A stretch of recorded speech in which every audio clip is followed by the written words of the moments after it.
Together, welcome Bleier and Chris Hoke up to stage.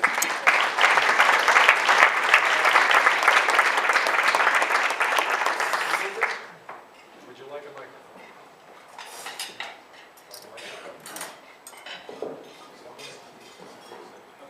You got a third guy that's going to be me. I have a first question. I played football in college. Why did I not get drafted? Is my first question. So, Mike, you know my first question? No, I just put it over here. More intimate. So anyway, I'll say it again. So my first question is, I played football in college. My son said, why did we not get drafted? What made us different than you guys?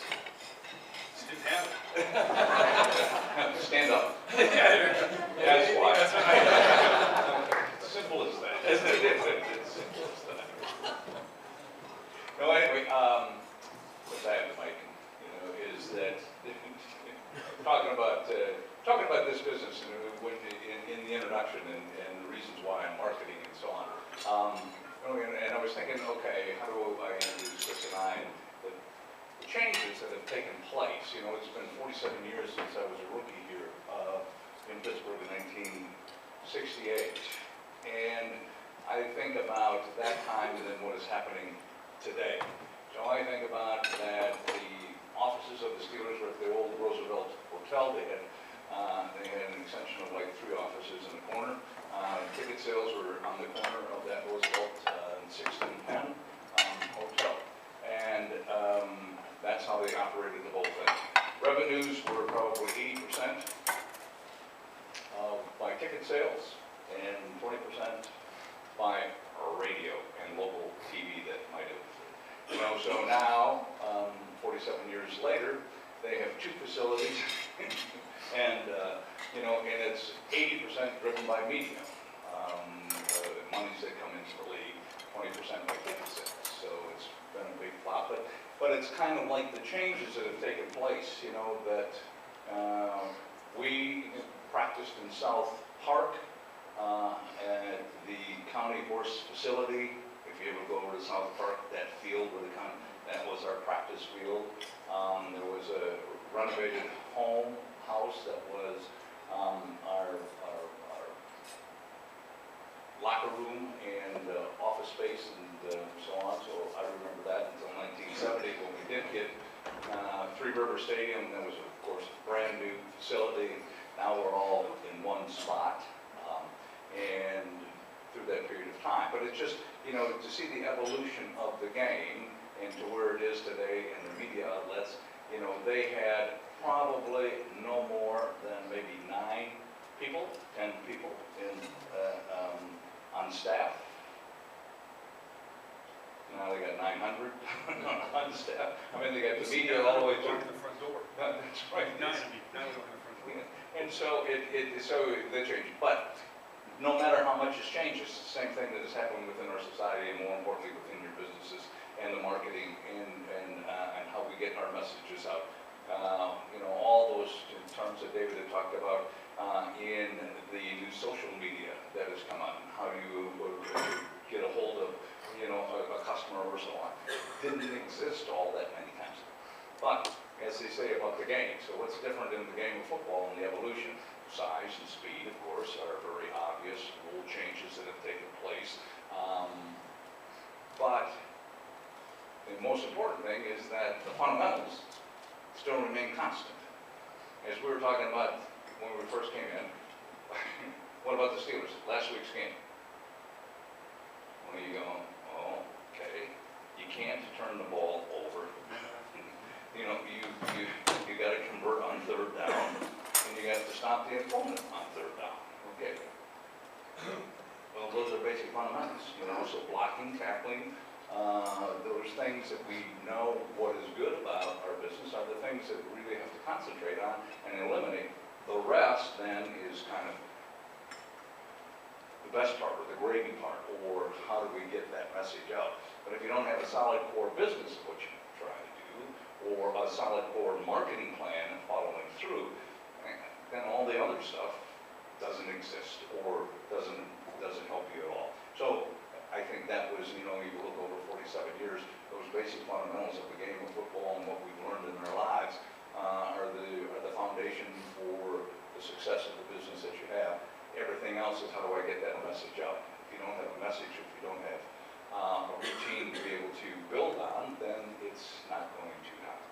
I think that's one of the successes of the Steelers is that they've had a legacy to be able to build on, and they've done a very good job of being able to do that and get that message out, and then have a support system, that has transpired or transgressed this country of ours, from coast to coast, and it's probably the only. Because somebody asked me this, which is like, how would you feel if you were an opponent and you had a home game?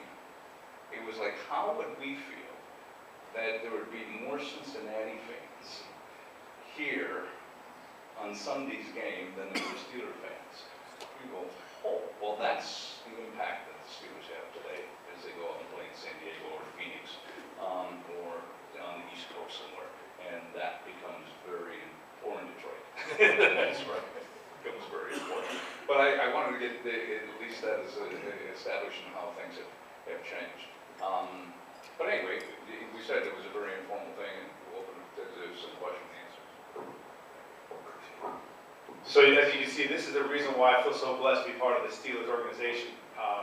The brotherhood with the Pittsburgh Steelers organization, whether there were alumni that played in the 70s or guys that just retired in the last couple of years like myself, there's that brotherhood there, and it's special to hear a guy like Rocky talk about those times. I came here in 2001 as a young man, just out of college, and didn't know the tradition, didn't know the legacy that Rocky talked about very well when I came here. And we always hear the line. We always have these Tomlinisms, right? Coach Tomlin always talks about. We hear about these things. He always says a lot of the same things in the media, in his press conference. Well, let me let you know a little secret. He has the same thing in the team meetings. He has his Tomlinisms. He repeats himself a lot. And I think his message is, if he says them enough, maybe they'll sink into our hard heads, and eventually we'll catch the message. But he has a line that he always says, the standard is the standard, right? You've all heard that. And that means many different things. First of all, my mind means not everybody's a star. Not everybody's the starter. They're backups. You're one play away from being a starter. So you've got to prepare like you're the starter. So when Casey Hampton goes down in 2004, and I got to step in there and play 10 regular season games, I can hold that standard, and I can make sure that the defense still stays the #1 defense in the NFL, right? The other I think point and the other message from that is the standard is the standard. There was a standard set in the 70s by guys like Rocky Bleier, guys like Franco Harris and Joe Green and Mel Blount and Lynn Swan. You go on and on and on and on. And just great Jack Lambert, great football players, guys that set the standard here in Pittsburgh. And once you understand what that standard is, you understand very quickly what they stood for, what they did to build and build a foundation, create that standard. I mean, Rocky talked about, you go to different towns, almost every single town in the country to play a football game, and those terrible towns are flying everywhere.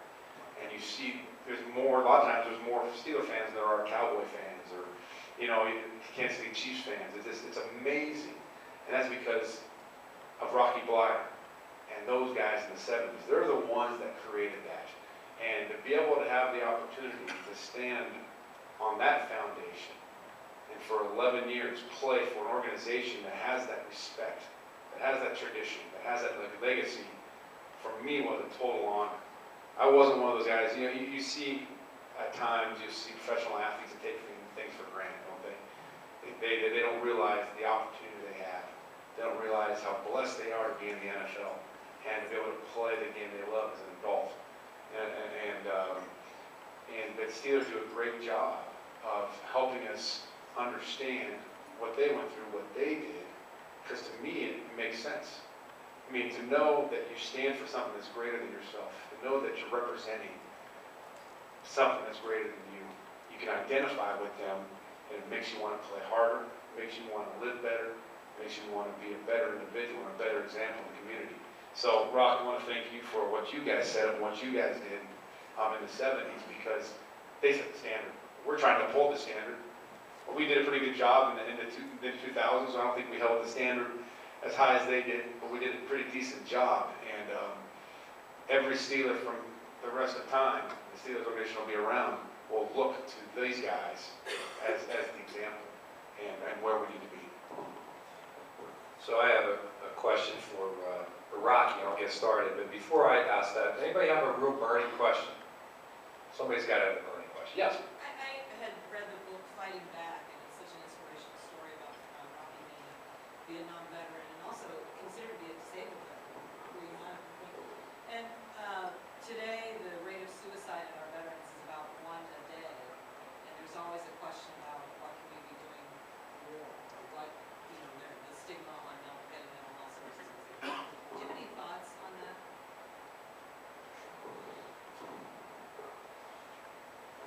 I think the biggest thing is about the military and the suicide rate. It's the same thing about concussions that are coming out of in the game of football. It's an awareness factor. So the more we are informed, the more knowledge that we have as individuals, and then as it morphs into coaches or assistant coaches or head coaches, but as family members to understand what depression is and to understand the steps that it gets to that point, the less I truly believe suicides there will be. So that awareness, so there's more exposure. We talk about it. You brought it up. So obviously, one, it's part of your interest in your educational background, but for the rest of us, 10 years ago, that might not have been talked about or brought up, as far as the suicides are concerned. And then morphs into the game today and concussions that take place. And the biggest thing about the concussion awareness is just that. It's that trickle-down effect, that we as parents then look at our kids, and so that the coaches and we start talking about Top Warner and so on, so that becomes more aware of a context for what to do. The equipment has gotten better, and so practices have changed, techniques, then the understanding of what needs to be done. So that is probably the biggest thing. Another question. Don't be shy. I'll start with either of you. What was the greatest individual challenge that you were faced with in your professional career? And how did you stay motivated? And how did you really stay positive when you were faced with that challenge? I'm sure mine will compare to Rock's, because Rock had to overcome a lot. We all know his story to some degree. But, I came to Pittsburgh Steelers in 2001. I wasn't a draft pick, right? There's 7 rounds in a draft, and they sign, depending on how many guys need to fill out the roster, they'll sign 18 to 25 undrafted free agents. Well, in 2001, I was one of those 18 to 25 guys. I came in here as an undrafted free agent. And you see this will blow your mind, but you see all the money being thrown around now, the millions of dollars of signing bonus, and how much these guys are making a year. My first signing bonus, and this could go down like you would think that I played in Rocky's time. My signing bonus in 2001 was $2,500. That's what my money was. That's what I got paid. My wife and I married. We got married when I was sophomore in college. We had a son a few years later, our first son. So I was married, had a child. $2,500. I think after tax, it's been a while, but I'm thinking about $1,700 was my check, and nobody was richer than me. I thought I was the richest man in the world. I was so happy. So all I needed was an opportunity. I remember getting into training camp, or first of all, we regress here, going into OTAs, mini camps, and being put out there, and having an opportunity to practice. And thought I did a pretty good job. Coach mentioned me a couple of times. Coach talked about, hey, Hoke, you're getting better. You're learning the defense. You're making some plays, even though we weren't pads. But we had a training camp that they come out with a roster, depth chart. And so I'm in there with the defense, and we have a 3-4 defense. You have 3 defensive linemen. We had 10 guys in camps. You have 3 deep, and you have a 4th guy who and I was that 4th guy. Hoke, you got to know all 3 positions. You got to know them all. And I was the 4th. I was the 10th guy on that depth chart. True story. I knew I had a lot of work. I was at that first training camp, guys, and I remember calling my wife. She was back. She was living staying with her parents at the time, so we didn't have money for her to be staying anywhere else. I remember crying on the phone, saying, "I'm last guy depth chart. I don't know what's going to happen. I don't think I'm going to make this." I come home, so I continued to persevere. And she's like, "Chris, listen, if you don't finish this out, you'll regret it the rest of your life." And she was a great support to me. Went through the first training camp, made the team as an undrafted free agent. My first 3 years in the NFL, I played 2 snaps. 2 snaps. I spent all but 2 games in sweats. You see those guys that you guys all hear about the 53-man roster and 45 guys can suit up, right? I was one of those 8, all but 2 games in 3 years. Okay, and I knew it was tough because every Tuesday is when this team's made a lot of personnel transactions, right? You cut somebody got hurt, you'd cut them, you bring a new guy in, you move things around, and luckily we were winning ball games, right? Because when you're winning, there's not a lot of turnover. But it was bad. It was a struggle mentally, physically, because I'd go out there and I felt like I could play, I felt like I could help. Been in the system for 3 years, but it was a fight every single day because people knew I wasn't playing, so they would try me in practice. You're always the butt of the jokes because you were the one not playing. And luckily, I persevered. I fought. I battled. You talk to my defensive line coach, Coach Mitchell, who's been in the Steelers for 25 plus years. He'll tell you that I prepared every day like I was a starter. I was the first guy in the building, last guy to leave, first guy in the field, last guy to get off. Always working on my craft. And my 4th year, I broke into the lineup, and I ended up starting 10 games. And we had the number 1 defense in the NFL. We were a heck of a defense. We played in the AFC Championship game. And then my career went on for 11 years. And so, yes, what was the one thing you had to overcome? The one thing I had to battle was battling, discouragement, right? Battling, just the harassment of, hey, you're not playing. Are you good enough? Questioning yourself.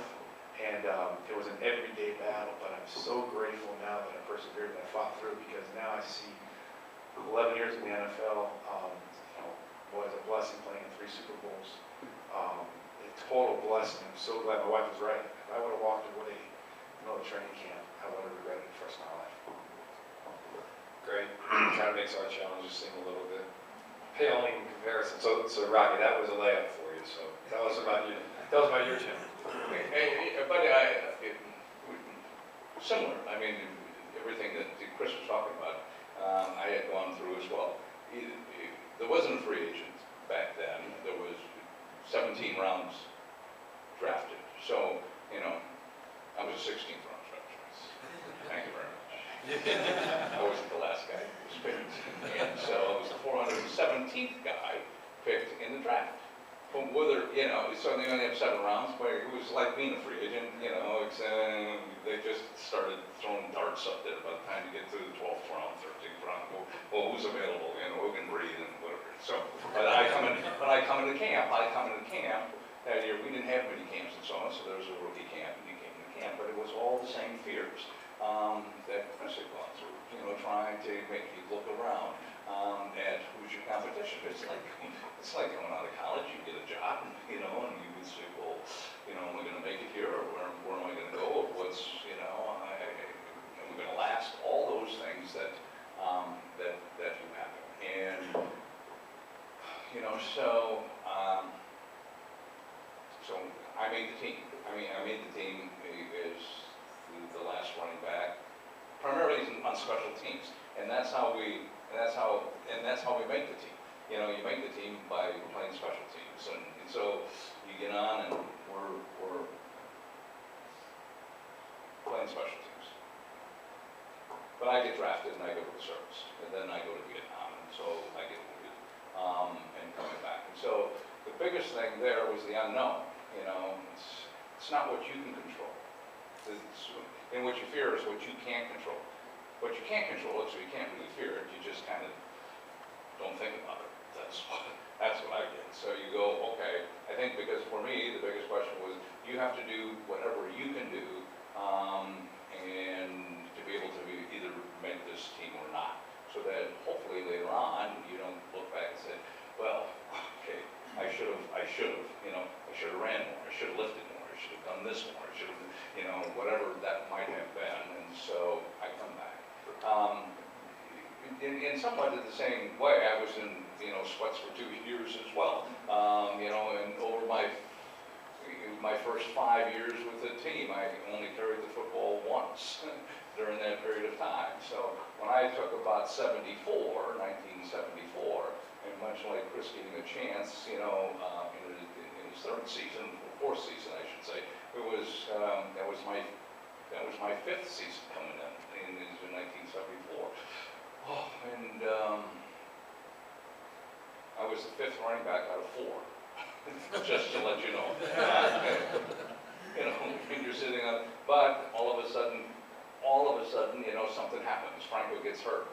Frenchie Fuqua then takes over the position as a starting, you know, fullback. You know, in the first time in my life, I became the backup to the backup, which was pretty good, you know, from my perspective. And so, on that way. And then because of another injury, and then Frenchie goes on, and I'm inserted in the game at fullback. And probably the biggest thing is that Preston Pearson, who finished his career with the Dallas Cowboys, you know, when we're playing this game against Kansas City, and Preston scores and gives us a lead at halftime, and we go over our assignments, and I'm thinking to myself in the locker room, well, who's going to start the second half, you know? And so we get to start the second half, and we win that game. Everybody's still banged up the following week, and we get to start again, and we win that game. Not Preston and I win the game, but the team wins the game. And so all of a sudden, the next week, Franco becomes healthy. Damn. And I thought, okay, fine, you know. And so we have our pre-game meal, much like this, we're sitting around. And we go over last minute assignments, adjustments as they do, but the game. Coach gives us the first 3 plays of the game, in case Bradshaw should forget, so we can remind him of what they were. And he looks around the table and he said, Franco, you and Rock will start tonight. Momentarily, I was quite confused. I didn't know how we both could play the same position, you know, at the same time, and it dawned on me I was going to play the other running back position, and we won that game. And it was the first time that we got to start in that backfield, and then because Bradshaw was sitting on the bench, for those who are old enough, Joe Gillum was the starting quarterback in those first 3 games. We were 3-1-1 going into that 6th game, and then Bradshaw started that game, and then Franco came back. We won some more, and we played that whole season together, and win the division, go to the playoffs, and win the playoffs, and go to the championship game. You know, but you get a chance to play because of everything that Chris had talked about. You don't give up. An opportunity presents itself. You can still have a belief in yourself as much as you may doubt. You do all the little things that allow you to become competitive within that within that game, and you know, and so ultimately you have to understand the reason I got a chance to start in that game was years later, but I didn't know that. I found out that Chuck Noll had asked our backfield coach, and he said, "You have a weakness in your backfield. Who is your best blocker?" He said, "Bleier." He said, "Then start." So, one talent. And basically, at times, it's everything that comprised of making that one talent. And I tell people in business is that, as we go through our lives in business and whether it be in school, is that ultimately we all possess a talent. And it's really our responsibility to find what that talent is. We have strengths, we have weaknesses as we go through life. as we go through businesses.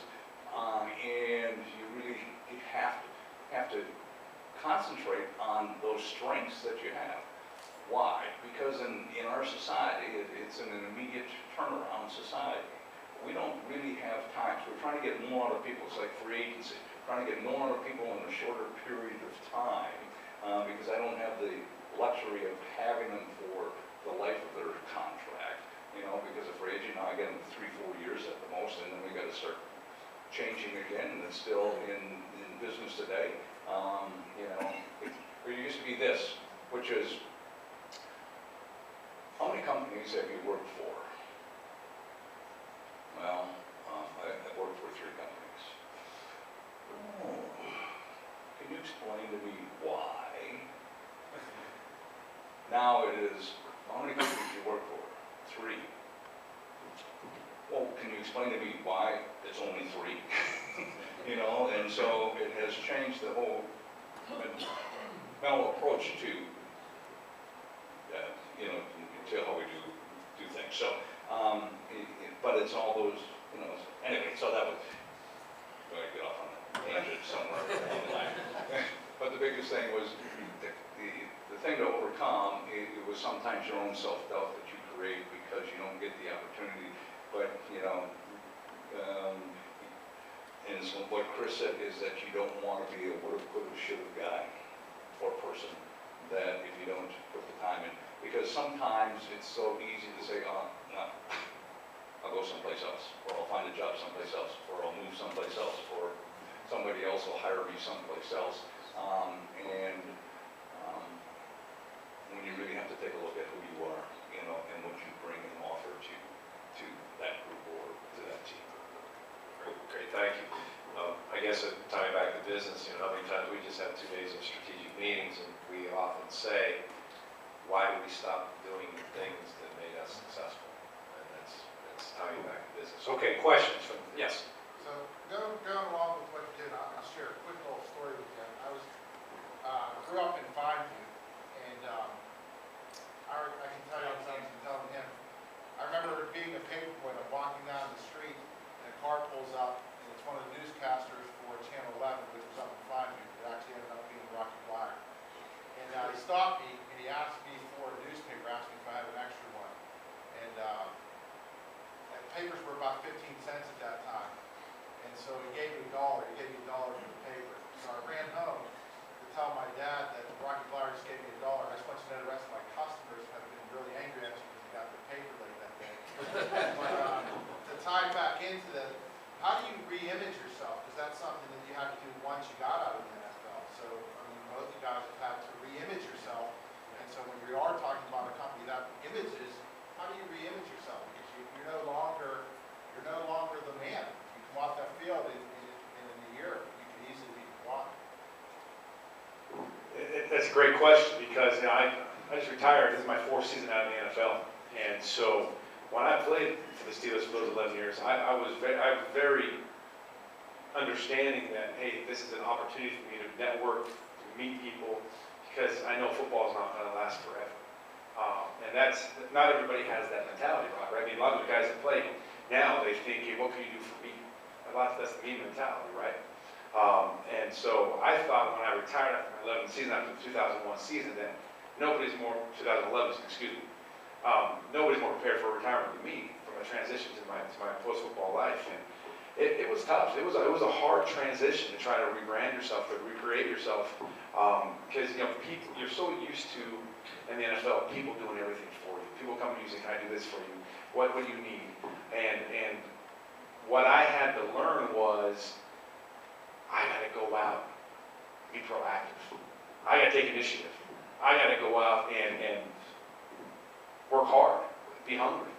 And so, you know, since I've retired, I've taken on the mentality, and it's you've got to go out. Just like when I came into the NFL, I had to go and show the coaches that I was dependable, that I was a hard worker, that I was going to get the job done. It's the same principles in business, isn't it? You got to go out and show that you're dependable, right? That you get the job done, that you're going to work hard. It's all those things. So looking for opportunities, and when you're given the opportunity, take full advantage of it. So I've been given opportunities in town to do marketing, to speak. The opportunity is to be the executive producer for the play with Rocky Bleier, to work with this great man.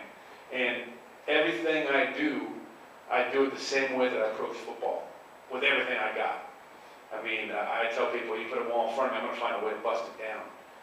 And that's my mentality. So that's the way that I've found that I'm able to, I'm still in the process. You know, this is only my 4th season out. So I'm in the process of developing myself, of recreating who Chris Hoke is. Because I don't want to be known as Chris Hoke, football player. I'm known as Chris Hoke, former Pittsburgh Steeler, and also, businessman. And be known as something more than just what I did for those 11 years of Pittsburgh Steelers. And I believe I'm on my way, doing a great job of it, but I still got a lot of work ahead of me. But those are the 3 things I kind of hang my hat on. Is dependability, work ethic, and just getting the job done. And I think as I do that, this engine will just keep going, and great things will happen. Well, I'm still overcoming not getting drafted in 1981 from WJ College, Sean, and it was an obvious choice, I don't know what happened. But anyway, Rocky, you obviously can tell about reinventing yourself. It's much like Chris, when you retire, no one ever thinks that they're going to retire. Our society doesn't prepare us for retirement. In the game of sports, it's, you'll know. You'll know that day, when that day comes. No, they don't. That's why guys hang on, and go to another team, or they go someplace else, because they continue to want to play. And in my case, it was, I thought the same thing, when we're playing, so to say, so we're getting ready for the Super Bowl 14 out in LA. And so that was 1979 season. And we're out in LA, and you got 2 weeks before the Super Bowl. So the week before, actually 2 weeks before, one of the local press guys come up to me and said, "Would you ever think about retiring?" No, hadn't. Why did you bring it up? He said, "Well, they always say that you should go out on top. This is your 11th season, going to the Super Bowl. You didn't start at the beginning of the season. Younger players are coming up. You're playing a role. Just was thinking of it." Well, not until you brought it up. And then I go, maybe I should think about retiring. Then I thought about, thinking about retiring. Well, I really wasn't ready to. I wasn't ready. I hadn't come to that decision. And so, and at the time, the movie, Fighting Back, the movie was going to be aired in the following year. So they were shooting the movie in '79, and so my producer comes and says, "Oh, you can't retire. Not for the following season. You have a movie coming out. You have to be playing so that we can market the movie and you, as we." So it all became about marketing. So that was, so I go, okay, fine,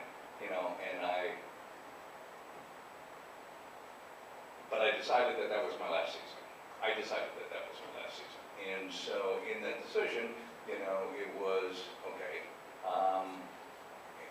and it worked out well, and the reason was because that every practice then, every game then, as you went through, became the final games, that you knew that there was an end, that you're going to retire. But even though when that last game came and it was over with, and there wasn't going to be any more, it was still a very emotional thing. But the transition, and so it's always about transition, what you're going to do in that last season, since they had made that announcement. Channel 11 offered me a job to be a broadcaster. And so the transition was, okay, when I came back, I was still, kind of involved with the team. So you went out to practice. You didn't have to practice. and you could leave whenever you wanted to leave, and so you go out there and you're part of it. You're on television, there's a certain, and I don't care for all of us, there's a certain amount of ego that needs to be stroked of who we are, and so that was still there. You'd still be recognized, you still were on, you're on television, so it covered a lot of intangibles that you never think about in that world of retirement, about your identity and how that carries on. So you're 35 years old and you go, oh, all right, fine, well, then that lasted. But it was also, for me, a wonderful learning process, and the learning process was what you can or cannot do, or what you're good or are not good at. And I was not good at being a broadcaster. Took me 5 years to figure that out, but anyway, so, or it's not what I wanted to be. But it started, it started a movement in that, in that regards. And so from a marketing point of view, so that was one, and then that morphed into speaking in the speaking business. And the speaking business was something that I didn't necessarily want to get involved in. It was something that an opportunity presented itself, much like Chris was talking about opportunities. So when you go and start to win back in the 70s, you became very popular in the 70s, and I had a story. And so I had a story about the All-American story about overcoming odds, so and so. And so as we started to win, then I got the chance to do sports magazines. This is how it started. Sister Mary Louise from St. Teresa's Catholic Grade School called Mr. Rooney, said, hey, we're having our sports magazine. Do you think Mr. Bradshaw will come and speak?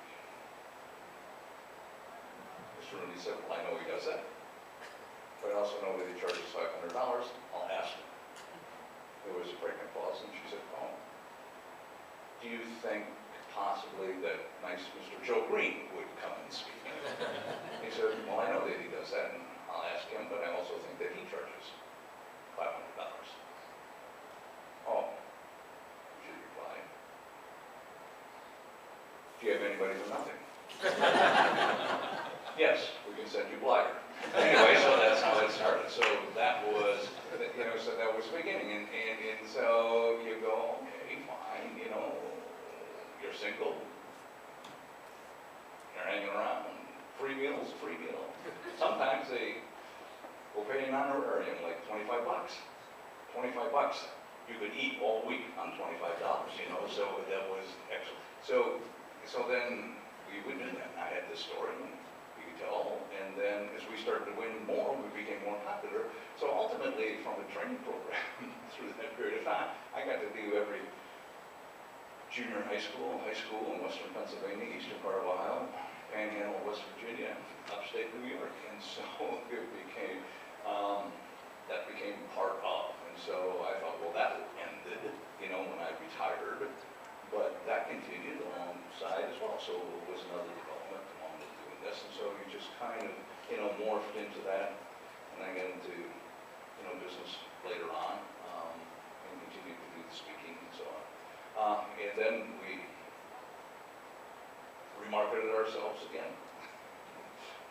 Chris was so kind to be able to support, and we put the play on, and we did a one-man show, and so it was another whole experience in that regards.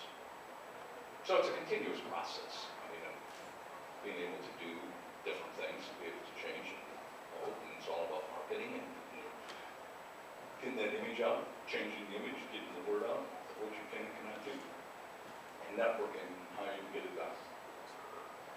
Okay, I would love to sit here all afternoon and hear stories with these guys because they're really dynamic and outstanding and motivating and inspirational. But we made a promise and commitment to you that we would begin on time and we would conclude on time. And these guys have been very gracious with their time and very, very inspirational. So if you would join me, let's give both of these gentlemen a great round of applause. I believe the final gift to you, Dave, can you educate me here a little bit what we're going to be doing from here? We have autographed footballs for everybody. Nice. And we have a couple raffles we're going to do.